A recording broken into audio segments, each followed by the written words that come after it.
کرتے ہیں نا۔ دیکھیں ہم کل سے ہی حج کے بارے میں پڑھ رہے ہیں، کتاب المناسک کو، ٹھیک ہے؟ تو پھر جو آپ صلی اللہ علیہ وسلم نے جو حج کیا تھا اس کے بارے میں ہم نے پڑھا، ڈیٹیل میں پڑھا، کیا کیا تھا، کیسے کیا تھا، کہاں گئے تھے، وہ ساری چیزیں ہم پڑھ چکے ہیں۔ چلو آج ہم اسٹارٹ کریں گے باب الوقوف بعرفہ۔ یہ بتائیں وقوف عرفہ کیا ہے؟ واجب ہے، فرض ہے، سنت ہے، کیا ہے یہ؟ جی، وقوف عرفہ کیا ہے؟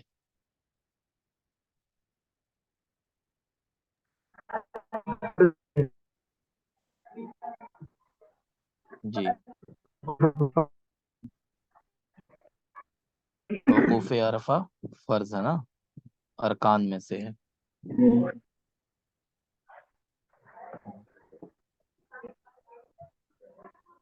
چلے تو یہاں پہ یہ حدیث ہے وقوف بالعرفہ کے بارے میں، ساری حدیثیں اس میں مذکور ہیں۔ یہاں پہ کیا، عن جابر ان رسول اللہ صلی اللہ علیہ وسلم قال نحرت ها هنا ومنن كلها منحر۔ تو کہاں پہ ذبیحہ جو کیا جاتا ہے حج کے دوران، وہ کہاں پہ کیا جاتا ہے؟ منا کے اندر۔ تو اللہ کے رسول صلی اللہ علیہ وسلم نے، ہاں، وہیں پہ اللہ کے رسول صلی اللہ علیہ وسلم نے وہیں پہ کیا کیا تھا؟ نحر کیا تھا، ٹھیک ہے؟ بس اسی کا بیان ہے یہاں پہ۔ اس کے بعد ہاں، یہ ہے کہ عن جابر ان رسول اللہ صلی اللہ علیہ وسلم قال کل عرفۃ موقف۔ پورا کا پورا عرفہ ٹھہرنے کی جگہ، یعنی عرفے میں آپ کہیں پر بھی ٹھہر سکتے ہیں، ٹھیک ہے نا؟ جی، تو یہی بیان فرما رہے ہیں کہ پورا کا پورا عرفہ یہ ٹھہرنے کے لیے، ٹھیک ہے جی۔ پھر کہا وَكُلُّ مِنًا مَنْحَرٌ، اور کا پورا جو منا ہے وہ ذبح کرنے کی جگہ، کہیں پر بھی آپ منا میں ذبح کر سکتے ہیں۔ وَكُلُّ الْمُزْدَلِفَةِ مَوْقِفٌ، اسی طرح پورا مزدلفہ جو ہے ٹھہرنے کی جگہ ہے نا۔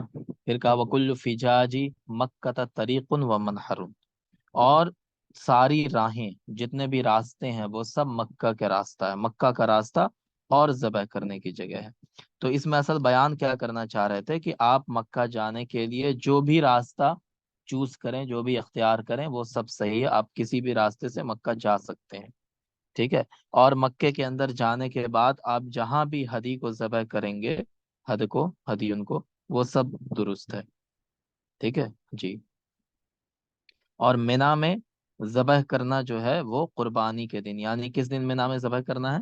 10ویں ذی الحجہ کو، جس دن منا میں ٹھہرتے ہیں، ہے نا جی۔ چلیں، اور منا میں یہ بتایا، منا میں ذبیحہ کرنا واجب ہے یا سنت ہے؟ کیا ہے افضل ہے؟ کیا ہے وہ؟ جی، منا میں جو ذبیحہ کرتے ہیں، یہ منا میں ذبیحہ کرنا افضل ہے نا۔ اگر منا کے علاوہ کسی اور جگہ بھی، لیکن حرم کے اندر ہی، حرم کے اندر منا کے علاوہ کہیں بھی ذبیحہ کر لے تو ذبیحہ ادا ہو جائے گا، لیکن منا کے اندر ذبیحہ کرنا کیا ہے؟ افضل ہے، ٹھیک ہے نا؟ چلیے، یہ والی حدیث ہے، یہاں پہ کچھ الفاظ آئے ہیں، اسی وجہ سے میں نے اس کو انڈر لائن کیا۔ عن طلحة بن عبيد الله بن كريز أن رسول الله صلى الله عليه وسلم قال ما رؤي الشيطان يوما هو فيه أصغر ولا أدحر ولا أحقر ولا أغيظ منه في يوم عرفة، کہ نبی کریم صلی اللہ علیہ وسلم نے فرمایا کہ اس دن سے زیادہ، یعنی عرفہ کے دن سے زیادہ، میں شیطان کو کسی بھی دن زیادہ ذلیل، حقیر، ہے نا، اور زیادہ چھوٹا اور زیادہ غصے میں نہیں دیکھا گیا، ٹھیک ہے؟ سب سے زیادہ ذلیل ہوتا ہے شیطان، وہ کس دن ہوتا ہے؟ عرفہ کے دن ہوتا ہے نا۔ تو یہ ادخر کی وجہ سے میں نے یہاں پہ اس کا ذکر کیا، ادحر کی وجہ سے۔ چلیں، اس کے معنی بھی ذلیل کے ہی ہوتے ہیں۔ نبی کریم صلی اللہ علیہ وسلم نے فرمایا اذا کان یوم عرفہ ان اللہ ينزل الى السماء الدنیا فیباہی بہم الملائکہ، کہ جب عرفہ کا دن ہوتا ہے تو اللہ تعالیٰ دنیاوی آسمان پر نازل ہوتے ہیں، آ جاتے ہیں، اور ملائکہ کے درمیان فخر کرتے ہیں۔ فیقول، تو اللہ تعالیٰ کہتے ہیں انظروا الی عبادی، میرے بندوں کو دیکھو،